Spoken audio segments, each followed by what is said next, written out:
2021 সাল থেকেই রাজ্যের সরকারি প্রকল্প লক্ষ্মীর ভাণ্ডার আলোচনার কেন্দ্রবিন্দু হয়ে রয়েছে। আবার লোকসভায় তৃণমূল ভালো ফল করতেই এই প্রকল্প নিয়ে এখন চারিদিকে আলোচনা আরও কয়েক গুণ বেড়ে গিয়েছে। এর সঙ্গে সঙ্গে আবার চলছে সোশ্যাল মিডিয়ায় মিমের বন্যা। কিন্তু জানেন, এই লক্ষ্মীর ভাণ্ডার প্রকল্পের কৃপাতেই এক যুবক এখন হবু ডাক্তার। আসলে বীরভূমের এক যুবক ডাক্তারি প্রবেশিকা পরীক্ষায় পাশ করেছেন, কিন্তু ওই যুবকের আর্থিক অবস্থা এতটাই খারাপ যে কোনো প্রাইভেট টিউটর নেওয়ার ক্ষমতা ছিল না। প্রাইভেট টিউটর না নিয়েই ওই যুবক ডাক্তারি প্রবেশিকা পরীক্ষায় 700-র মধ্যে 673 নাম্বার পেয়েছেন। সর্বভারতীয় ক্ষেত্রে তার র্যাঙ্ক 12,753। ওই যুবকের নাম মেহফুজ আলম ওরফে রাহুল। রাহুলের বাড়ি কৈথা চৌধুরীপাড়ায়।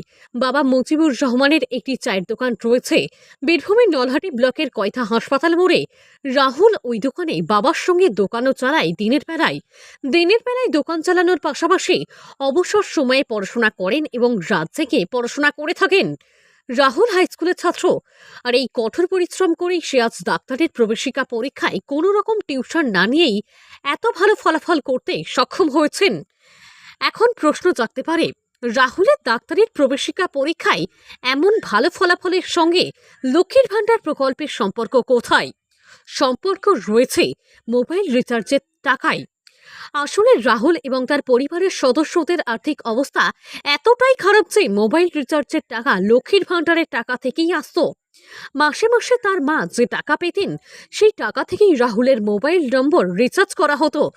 আর এই মোবাইলে ইন্টারনেটের সাহায্য নিয়েই রাহুল অনলাইনে পড়াশোনা করে আজ এই জায়গায় পৌঁছেছে বলে দাবি করেছেন রাহুল। নিম্ন মধ্যবিত্ত পরিবারের রাহুল দ্বাদশ শ্রেণীতে পড়াশোনার সময় পশ্চিমবঙ্গ রাজ্য সরকারের তরফ থেকে তরুণের প্রজন্ম প্রকল্পের আওতায় স্মার্টফোন কেনার জন্য টাকা পেয়েছিলেন। এছাড়াও অন্যান্য বিভিন্ন সরকারি স্কলারশিপ দিয়ে তার পড়াশোনা চালান। এর পাশাপাশি তার বাবার বিভিন্ন জায়গায় ঋণ রয়েছে বলে তিনি জানিয়েছেন, যে কারণে এই ঋণের টাকা শোধ করতে করতে বাবার অবস্থা নাজেহাল হয়ে দাঁড়ায়। সেইভাবে বাবা আর্থিকভাবে সাহায্য করতে না পারার কারণেই লক্ষ্মীর ভাণ্ডারের টাকায় মোবাইল রিচার্জ এবং একটি অনলাইন সংস্থায় পড়াশোনা করে আগামী দিনে ডাক্তার হতে চলেছেন রাহুল।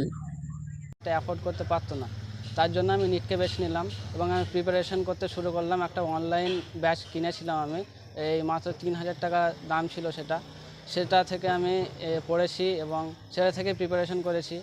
এবার প্রথম 6 মাস আমি সেভাবে প্রিপারেশন করতে পারিনি, কারণ আমার বাবা চার দোকানে থাকেন, আমাকেও কিছু কিছু সময় হেল্প করতে যেতে হতো, সেজন্য সেরকম সময় পাইনি। কিন্তু 6 মাস পর আমি নিজেকে একটু বাঁধলাম এবং দোকানে যাওয়া একটু কম করলাম। দোকানে কম করতে যাওয়া 6 মাস আমি একেবারে ডেডিকেটেডভাবে আমি প্রিপারেশনটা করেছি।